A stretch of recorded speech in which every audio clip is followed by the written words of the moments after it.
আসসালামু আলাইকুম, আশা করি আপনারা সবাই ভালো আছেন। তো আলহামদুলিল্লাহ আমরা ভালো আছি। প্রতিদিনের মধ্যে আজকে একটা নতুন ভিডিও নিয়ে আপনাদের মাঝে আইছি। আশা করি স্কিপ না করে আমার ফুল ভিডিওটার সঙ্গে থাকবা। আর আমার ভিডিওর কোনো অংশ যদি একটু ভালো লাগে তাহলে একটা লাইক দেওয়া, সাবস্ক্রাইব করে আমার পাশে থাকতে পারবা।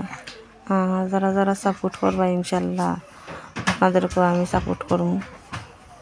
আর বিকালবেলা তো আজকে ভিডিওর মাঝে কোনো রান্না বান্না নাই তেমনটা, তো একটু ভিডিও আপনাদের লগে শেয়ার করলাম, যা পারি একটু একটু, মানে দিনের ভিডিও।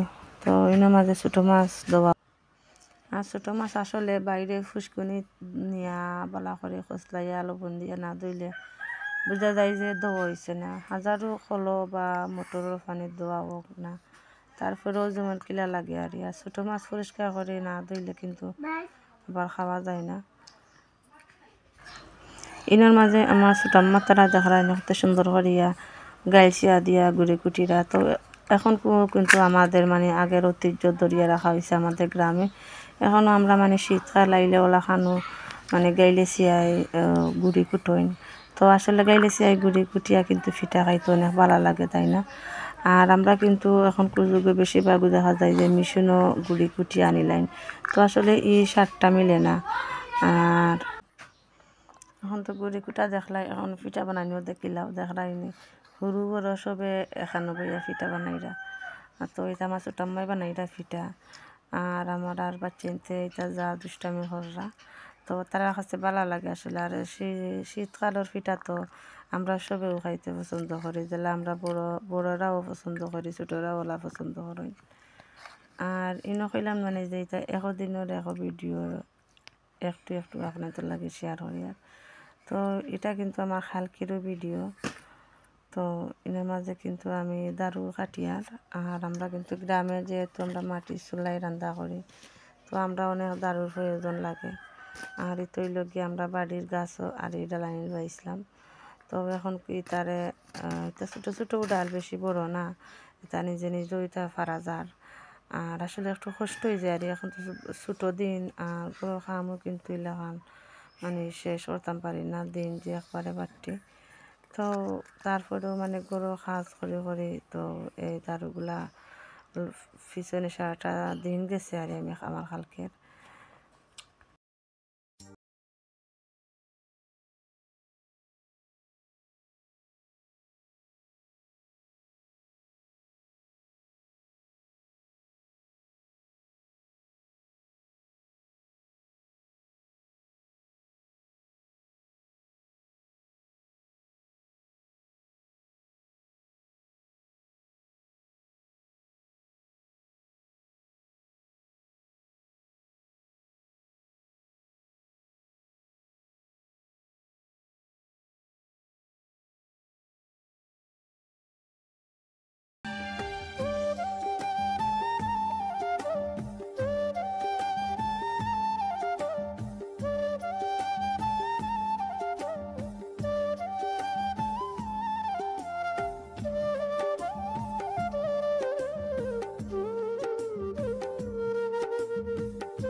তো এখন আমার দারু ফাড়া শেষ হয়ে গেছে, আর এখন মানে দারু এক এক করে এখানো করিয়া নিয়া রৌদ্রের মাঝে নিয়া বন্ধ দিয়া।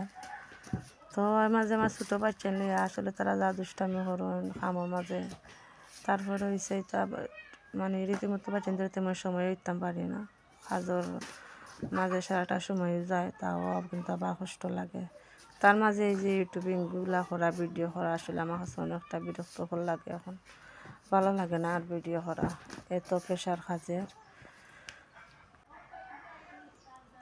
তো আসলে ইনো কিন্তু অনেক লাকড়ি পারছি, কোনো কম না লাকড়ি ইনোর মাঝে। তো যাই হোক সারাটা দিনে মোটামুটি পারছি, আর কিছু বাকি রয়েছিল, কইছি যে পরে একদিন সময় করে কাটিমু। আর দেখলাই না কত লাকড়ি ইনোর মাঝে, তা চাও আবার নিজে নিজে একলা একলা কাটিছে। আমার ছোটো ছেলেরও কইলাম যে বাবা তুমি মাতিও না, তো তাই নাই আমার লগে খানা খানোই মাতিরা। আর অনেকে মনে করেন আসলে আমরা গ্রামের কাজগুলো অনেক সহজ, দূর থাকি মনে করেন, আসলে গ্রামের কাজগুলোর মাঝে, গ্রামের কাজগুলোর মধ্যে কিন্তু অনেক কষ্ট আছে। তো আমরা যারা গৃহস্থ বউ আছি,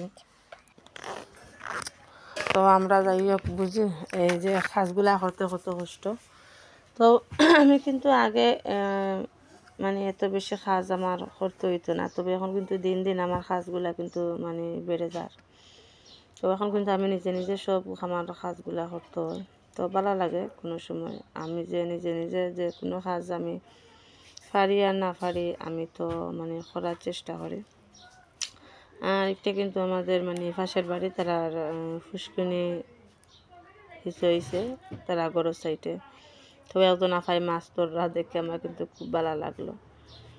তো একটু মানে লুকে একটু ভিডিও করলাম, আপনাদের মাঝে শেয়ার করলাম। তো অনেক মাছ কিন্তু দেখে আফাই দররা, তো অনেক ভালো লাগে দেখে। আর আজকে কিন্তু কোনো রান্না বান্না ভিডিও আমি শেয়ার করতাম পারছি না, আমি কিন্তু অনেকটা অসুস্থ আসলাম, যার কারণে ভিডিও তো ইউটিউবে মানে দিতে হয়। তো আমি কল্পনা করতাম পারছি না যে আজকে আমি একটা ভিডিও দিতাম পারবো করি। আর এটা হচ্ছে আমার আরও দিনের ভিডিও, মাঝে আমি জিঙ্গা বিছিয়ারি, তো এটা মানে আগামী বছর এটা সংরক্ষণ করে রাখলাম। আর এটা কিন্তু মানে জিঙ্গার ভিতরেও আছিল, আর এখনও জিঙ্গা তা কিবা করলাম জারিয়া বা করিয়া এখন খুঁজাই আর জিঙ্গা বেশি রোয়ার লাগিয়া। তো আসলে এটা জিঙ্গা এখন উঠবো করি বুঝিয়ান না, তারপরেও মানে রুইয়া রাখিয়ার আসলে এই মানে সবজি বাগানের পিছনে কিন্তু আমার অনেকটা পরিশ্রম, আর তেমন ভালো করে কিন্তু মানে গাছ উঠেও না, আর গাছ একটা দুইটা উঠিলে কিন্তু প্রায় সময় ছাগলেও খাইলাম। তো আসলে দুঃখে ভালো লাগে না, আর এত কষ্ট করিয়া এক জিনিস রইলাম, আবার যখন দেখি গরু ছাগলে খাইলেন তখন আর ইচ্ছা করে না যাতে আর অন্য কিছু রইবার। তারপরে আসলে মন মানে না হয় ওইলে ওই তোমার বা চিন্তা খাইবা, তো হাজার ব্যস্ততার মাঝে একটু সময় দিয়ে গিয়া সবজি বাগানো।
তো ইনো মাঝে কিন্তু আমার জিঙ্গা বেশিগুলা রোয়া হয়ে যার, তো খালি জিঙ্গা বেশি রুইয়ার না, আরও কিন্তু আরও অনেক কাজ আছে।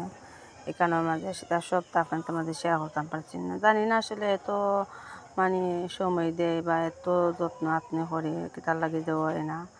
আর হইলে মানে ওই আসলে হইলে আর গরু ছাগলে খাইলেন তো আমি কিন্তু কোনো সারও ব্যবহার করি না, আসলে সার দেওয়া তার মাঝে ঠিক না।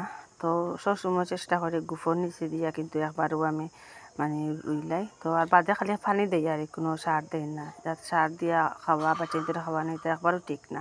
আমরা যেন বাজার থেকে কিনে আনি আসলে এটা ঠিক না, এটা তো বেশি সার দিয়া মানুষের এখন অনেক জাতর ওষুধ দেন। আর আজকের মতো ভিডিওটা শেষ পর্যায়ে আসছে, ইনশাল্লাহ বা আগামীতে ভালো ভালো ভিডিও দেওয়ার চেষ্টা করবো। সবাই ভালো থাকা, সুস্থ থাকা, আল্লাহ হাফেজ।